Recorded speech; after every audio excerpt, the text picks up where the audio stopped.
A lot of the things I've learned over the years on how to keep my plants alive and happy have been self-taught. A lot of it is just learning along the way. And on that journey, I have lost a lot of plants.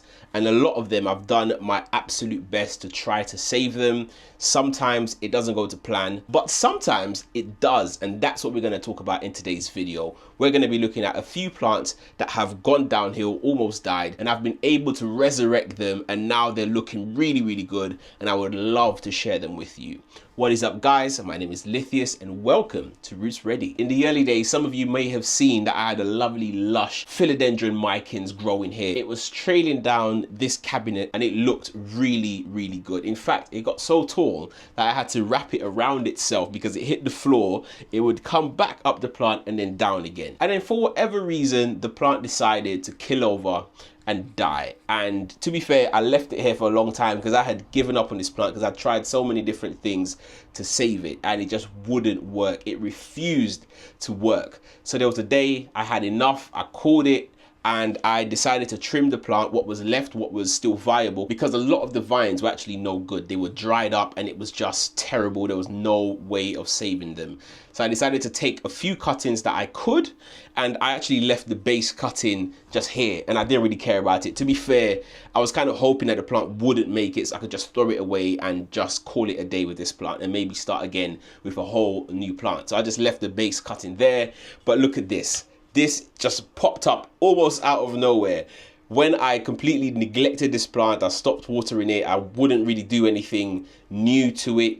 All of a sudden, it started to grow again. Yes, it's only small, it's only a baby, but it shows how resilient plants are. And this is a great example of that. As I said, I also saved what I could in terms of cuttings, and I just placed them into this little grow box thing that I have. It's got some moss growing in there, and I just chucked it in there, not really thinking much of it. Of all of the cuttings that I put in there, only one I can see didn't grow anything, maybe two, but you can see we've got quite a few little baby mican cuttings just here, and they are growing and it's looking really, really good. So there's still a hope that this plant might go back to its former glory. It might take up its place right here where it was before and continue trailing and looking amazing as it was before. This plant really, really shocked me because I 100% expected it to die, but it came back despite the odds. The other philodendron I'm going to talk about is this one, and you probably couldn't tell exactly what it is.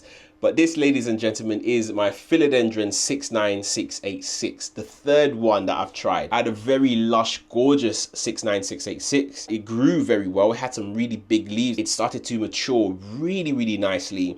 And then over the winter, it just really suffered and died. I think I had it growing in pond at the time and it completely died. And then I managed to get another one, and I can't quite remember where I got this from, if I purchased it or I got it in a swap. I think I may have gotten one in a swap, and that died, and I managed to purchase this one, which was a single leaf cutting at the time. Grew it out again, it grew lovely. It grew to maturity. We had some lovely, nice leaves on there with the iconic lobes that they develop. And then all of a sudden, again, that third plant just started to die. It dropped every single one of its leaves. But I noticed that the stem that the original plant was growing from was still there. It was still green, it was still healthy. So I decided to almost just set it and forget it. And I think that has been one of the things that I've learned a lot about plants. Just put it in a soil mixture that you know the plant really likes, so something well draining, and put it in a place where it gets good light, good humidity. And honestly, just as long as you remember to water it every now and then, I wouldn't bother trying to keep the roots super, super moist. What I've learned is that sometimes the plants will just bounce back on their own. And this is exactly what happened to this 69686. I didn't pay any special attention to this plant. I didn't give it any particular high humidity. In fact, it's sitting in front of an east-facing window in my room. It's not a particularly humid room. It's actually quite low, but still the plant has just decided to grow, and grow it has. We have now 2 growth points, one here and one here. So I've almost doubled my chances now with this plant, and I'm super, super lucky to have had this plant grow and looking really, really good. I think the way it is now, although it's a lot smaller, a lot more compact, and definitely far from being mature, I definitely think that this plant is so much better, so much healthier than the main plant was. And I think this has given me a really good opportunity to start again and to grow something that I hope is going to be really, really incredible in my collection. I think give this plant a couple more months, maybe 2 or 3 months, and then I think we should have the first signs of maturity. This plant does grow quite quickly. As you can see, we have a number, if I can get it in the right direction, we have a number of new leaves coming in, like this one over here, and even just dropped a rock. And even over here on the second shoot, we have another one growing there. I'm not nervous about this plant. I'm really looking forward to it growing again. The reason I keep getting my hands on this plant, because I really do enjoy it. I think it's such an incredible plant to grow. And yeah, look at that. Looking at the label, and it's Beth. This is the one that I got from the plant swap. So yeah, I'll correct myself. So thank you, Beth, wherever you are, for giving me this plant. It's doing well now. This right here is my HOYA OBOVATA, and look how big and lush this thing is. You wouldn't have expected that this plant almost died. You wouldn't have expected it, but I nearly threw this plant away. This is the only plant that I've ever had to come down with root mealybugs, and twice. I had this plant and I noticed once that it had a little white bug crawling along the base of the pot. So I decided to go to Facebook. I was in part of a little plant group there. And I said to people, what is this? Can you help me identify it? And unilaterally, people decided that it was root mealybugs. So I decided to take the plant out. I did a heavy drench. I used a lot of hydrogen peroxide, all of the things that YouTube at the time said that you need to do to cure your plant of root mealybugs. I think I even used a diluted soap solution and then, you know, quickly try to wash it off. I tried to use the heat method where you submerge the plant in hot water or something similar to kill it. But despite that, I still find myself having to deal with root mealies. So one of the things that I did, or the last thing that I did, was I decided to try one more time, because after this, if I had root mealies again and something that I don't want spread into my other plants, I would just throw the plant away and start again with a brand new plant. My last resort was to propagate all of the leaves that I could, and that's exactly what I did. I propagated them, I stuck them in this pot, and I put it in a grow bag. In a way, that served two purposes. One, to provide a humid environment to allow the plant to root up, but also to isolate it, because I didn't want those root mealies, if they survive, to get into my other plants. A couple of months, I think this is probably about a year now, has gone past, and the plant has rooted and it's looking really, really good. Look at that. We even have a lovely peduncle on the way, the very first peduncle on this OBOVATA. I can't wait to see this thing come out. I can even see that there's another one emerging just here where my finger is. Not only that, but this, oh look, there's even another one over here and over here as well. I think we're gonna have quite a number of blooms on this plant very, very soon. I'm really eager to see what these blooms look like, because it's never bloomed for me before. But as I was saying, this plant has gone through quite a lot, and it's really come through, and it's really starting to shine now. In a way, I think I'm still acting like I should isolate this plant. It's still away from my other HOYA. I keep it in my spare room, away from any plant. There's nothing close to it, just in case there are root mealies, and I keep an eye on it very closely, always staring at the root system that you can see is now starting to crawl out of the pot. Always staring, always trying to examine it, see if there's anything going on. And then one day, maybe it'll be reintroduced back into the pack. But for now, it's just gonna stay over there. I have no concerns that it has any root mealies. There's no signs of decline. The leaves are growing quite nicely. There's no damage. There's a little bit of sun stressing, I guess. You can see how the leaves have gone a bit yellow. But apart from that, the plant is doing really, really, really well and has completely bounced back, and a great example of perseverance in this plant care game.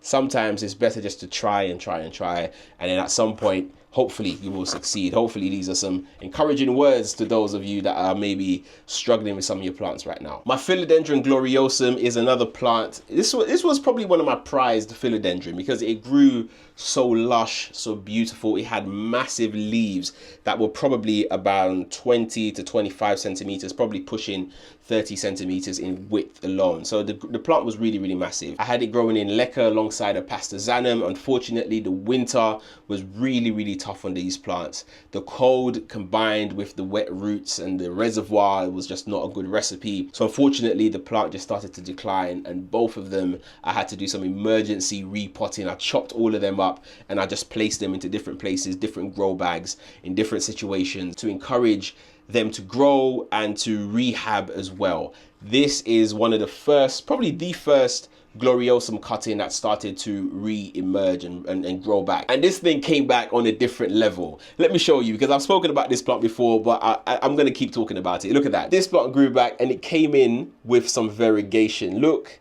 at that stripe, that light green stripe, almost white stripe. I'm hoping that this is not just a fluke. I'm hoping it's not just a one-off, and that every other leaf that comes out is going to have its own form of variegation. That's what I'm hoping for. So that, I think that alone, it would have made this whole journey with the gloriosum worth it in the end. And honestly, if I could be guaranteed that one of my plants are going to die, but it's going to come back with a bit of effort, with variegation, I would do it. I would take that bet. But honestly, this thing is the only one I think I propagated in soil and not in a super high humid environment. The others, I've put them in grow bags and in pond and so on. You know, all of the things that you do to keep these plants happy. But this was the first one to show up. I will say that this was the top cutting though, and you can see how thin it was. Like a lot of the other stem cuttings were thick and chunky because the plant was really mature. But the plant definitely started to show signs of decline way before I took action. And you can see that the size just started to slow until we got to this point where I had to just make a decision to propagate. And despite that, despite the plant almost dying, and despite these plants being really susceptible to spider mites, it's either the gloriosum or the pastazanum. Those things were spider mite magnets. So not only am I trying to battle the cold, I'm also battling pests as well. So the fact that this one came out and it came out in the way that it did, I couldn't be happier. This is the Philodendron gloriosum. The HOYA latifolia is another plant that I almost lost at around the same time as the Philodendron gloriosum. It was really cold at that time, and this plant, I don't think it was in pond. It might have actually been in pond actually, if I remember correctly, but it was up against a window, so it got the full brunt of the cold, the full force of it, and the plant started to decline. I managed to save a cutting, and this is it now. This plant has grown and is coming really nicely. I did have this plant growing in my grow tent, and I think it really enjoyed that because it started to grow really quickly and put out these lovely leaves, and leaves that are starting to resemble what it was like before the plant started to go downhill. You can see similar to the main leaf down here in size. The only issue is that this plant was growing quite tall, so it started to hit the top of the cabinet or the top shelf. So I had to sort of take it out and put it in a lower humid environment. So the growth has slowed down ever so slightly, but nothing to be alarmed by. And the reason why I say that is because I just noticed this morning that when I took it out, it had what should have been a growth point, but it's only recently that that's now elongated and it is where it is now. We can see some signs of new leaves that should be coming out soon. How quickly this plant is going to grow, I'm not sure, but we'll keep an eye on it. But this is a plant that I've really enjoyed growing. I really like the sort of the venation on it, the leaf texture. It almost reminds me of the turtleback Hoya. A really nice one, really unique. I'm really keen to see what the blooms look like on this as well. So I'm glad that I was able to save this plant and to bring it to where it is today, the HOYA latifolia. I'm definitely not alone in struggling with this plant. This is my Anthurium regale. I had this plant and it was lovely. It had a nice big leaf on it, and then all of a sudden, this is going to be a theme here, you're going to hear, the plant just started to go downhill and die. In fact, before it started to go downhill, I managed to separate it, and I had two little plants growing, and they both decided to start to wither and die. And in fact, I almost killed this plant by making a mistake. I remember sticking it on it was still in a grow bag, but I stuck it on a heat mat and the leaf completely shriveled. As a last resort, I just took it out, left it in a grow bag, and just left it in my grow tent in pond, and I just forgot it. And because of the way I had it, I didn't have it in a cash pot or anything like that. I just had it, a bit of water in the bag, stuck the bag in there. So as the water would evaporate and condense onto the bag, it would then go back. It was like a cycle basically. It was like a terrarium in there, so it would recycle that water. So honestly, when I closed that bag, I didn't bother opening it up again for months and months and months. And that seems to have worked, because look at it now. It's growing, it's looking stable. I still had a bag over this, or a plastic cup, just to maintain some higher humidity. But since I've put it into soil, a really chunky Soil Ninja Anthurium soil mix, the plant has done really well. It's been really stable. I haven't had any new growth, but also I haven't had any of the proper leaves, I say proper leaves, but the more mature leaves fall off and die. Down here you can see some of the smaller tiny leaves over here. They have started to yellow and brown around the edges. They're gonna fall off very soon, but that's to be expected when you change the environment that the plant is growing in. And a plant like this, the Regale, which is so sensitive to humidity, to heat, to light, you have to be on your game with this one. So I think this one definitely took a little bit more patience to get to where it is now, because I think what I was doing before was I was really on top of this plant. I was looking at it every other day, just making sure, you know, is the soil a little bit dry or is it a little bit too wet? And I would give this plant way too much attention. And when I stopped and I pulled back and I took a little pause and I gave it a bit of distance, that's when it started to grow. At the end of the day, these plants don't need us, right? When they're in the wild, they're doing their things without human intervention. In fact, when we get involved, is when things start to go bad for these plants. So the fact that I'm able to save this plant is a real badge of honor for me anyway. And I'm hoping that I can get this plant to grow big and lush and resemble something like the Anthurium magnificum cross Regale over there. The Anthurium radicans cross Luxurians. Look at it now. I'm going to include some footage of me trying to save this plant in here. Again, this is another victim to the cold, to that very cold winter that we had last year. This plant started to die back, and this plant, if you remember, was super bushy, had so many leaves on it. In fact, it kept throwing out inflorescences after inflorescence after inflorescence. Honestly, this thing looked for a while like it was unstoppable, like there was no way of slowing down the growth of this plant. And then all of a sudden it hit the brakes and things went downhill. So I decided to take the plant, chop it up and try to repot it into some soil. This isn't the Soul Ninja Anthurium mix. I think I made this one up myself with some coca-cola and lots of semi-hydro mix in here, just for a well draining soil mix. And since then the plant has started to grow and it's looking really well. So this is the leaf, the only leaf that survived. We can see here that it has also produced this leaf over here. So this is a new leaf that's come through, but also this is as well. So this was just the top cutting. There was no leaf here, but this has now produced a new leaf, which is really nice to see. But also down here at the base, just here where my finger is, we can see the signs of another leaf that will be emerging soon. So I think this plant is going to be okay. And the reason I can say that with some confidence is if I take it out of its pot, then check that out. We have some delicious root noodles here. Look at that. That is looking really good. And we even have some roots poking their head out of the pot as well. So I think this plant is going to be okay. I'm just going to have to stay the course with this one. Just make sure that I'm keeping an eye on it. It's not going too dry, too wet. But again, I'm not fussing over these plants anymore, because it's when I do that I probably end up doing too much rather than too little. These plants would rather survive on too little than on too much. And I think that's something that will help all of us on this journey. Just sometimes take a little break, you know. If you're going through some pest issues, a couple of days isn't going to make a massive difference, right? Just take your time, really consider what you want to do, what you want out of your plants, and make those decisions with a clear head. And don't panic as well. I think it's easy to do that. Just take your time. Although we're starting right back at square one with just a handful of leaves, I think this plant is going to be okay. I still do have the cutting, because I did make a stem cutting.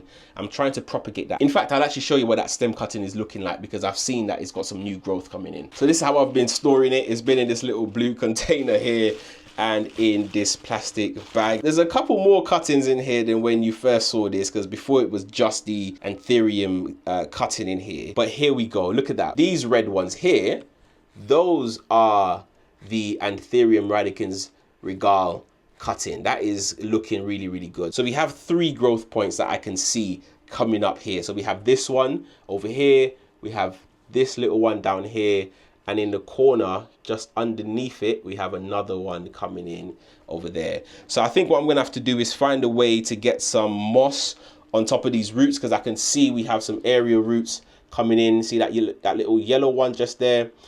I don't want that thing to start to shrivel up and die. I want it to continue to grow, and then I could add that back into the main pot to have that really bushy plant that I had before. There you go. I can take it out without damaging anything That's the cutting there. Look at that. So I'm really chuffed. I'm really happy that this plant is looking the way that it is. I'm going to put it back here. I don't want to handle it too much. That's my theory with these things, right? So less is more. So again, I don't want to go around playing with it too much. These plants know what they're doing. They know what they need to survive. And as long as you can provide that, then the plant is going to be fine. So I'll just try to put some of the moss just over the top of it. Might give a bit of a water because I've noticed it's a little bit dry in there. But yeah, really, really happy to see that plant has come round full circle. And yeah, I'll be keeping an eye on it, and I'll make sure that I give you an update as soon as there's something to show you. There's no way that I can do a video talking about the plants that I've saved without including the MONSTERA type constellation, despite the fact that I've only just recently released a video on this. In fact, I think I've done 2 videos recently featuring this plant. I think I have to talk about it again, even if it's just briefly. This is my MONSTERA type constellation, something that almost died. It lost every single leaf and was down to the smallest node. And that battle led us to here. We've now been able to save this plant, and it's looking really, really good, in really great health and strength. One of the things I've noticed today is that we have a new aerial root that's growing. I'm not sure if that was featured in my last videos. I can't quite remember. I'm now trying to get it to grow just long enough so I can put it back into the pot again, just to give the plant some more strength, some more vigor. There's no way that I could have forgotten about this plant. Just look at it. It's such a beauty, so lush. So there we have it. Those are the plants that have made it through. They've gone through hell and back, and here they are looking great. And I think this is still a journey. We're still on that journey. We're still learning about these plants, what they love, what they don't like. And sometimes, as I said, you learn the hard way. But hopefully you don't have to go through that. And you've learned from what I've shown you here today on the things that these plants like, what they might not like, and what you can do to adjust your situations, your settings. I think one of the main things for me that I've taken away here is less is more. Honestly, sometimes just leaving your plants alone, just putting them in a grow bag, in a propagation box, and almost forgetting about them, just making sure that it's not drying up, of course, that, you know, it has access to water and light and all that sort of stuff. But sometimes just leaving them alone is the best thing for them. They don't like to be moved around too much. They don't like to be interfered with. Sometimes just leave it alone, and they're gonna do what they're gonna do. But that's all from me. Do let me know in the comments below if you have any struggle plants at the moment, or if you have a plant that has struggled and has now bounced back. I would love to chop it up in the comments below. But that's everything. Thank you so much for watching, and as always, keep planting.